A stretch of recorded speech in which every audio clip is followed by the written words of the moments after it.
Hi guys! Welcome back sa Early Childhood Cyberspace Guides. Ako si James, and today's topic is fun plus educational. PBS Kids Games. Yes! Hello everyone! So I am Trisha. So ang cute ng PBS Kids Games, no? Kasi at the same time, may playtime at saka may learning din. Okay Daryl, sample question. Ano ba ang PBS Kids Games? So, ang PBS Kids Games is an apps na may mini-games based sa shows like Sesame Street, Arthur's, and Daniel Tiger. So, ang goals niya is matulungan mga bata sa math, reading, science, and social skill. Pero through fun play. So, parang educational playtime. Gets. So hindi boring kasi ang mga kids familiar na sa mga characters. So, ano naman ang pinakamaganda dito sa app?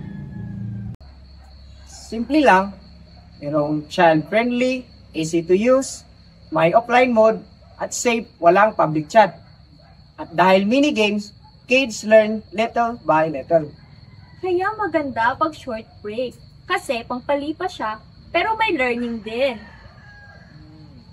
How about first? Meron ba? Yes, kahit safe siya, may ilang bagay to consider. Too much screen time, pwedeng maka-apekto sa sleep at physical play.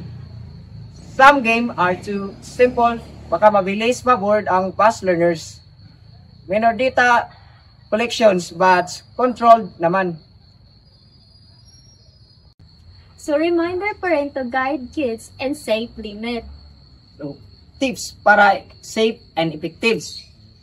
Play 20-30 minutes only. Mix with hand-on or outdoor play. Ask kids for about what they learns.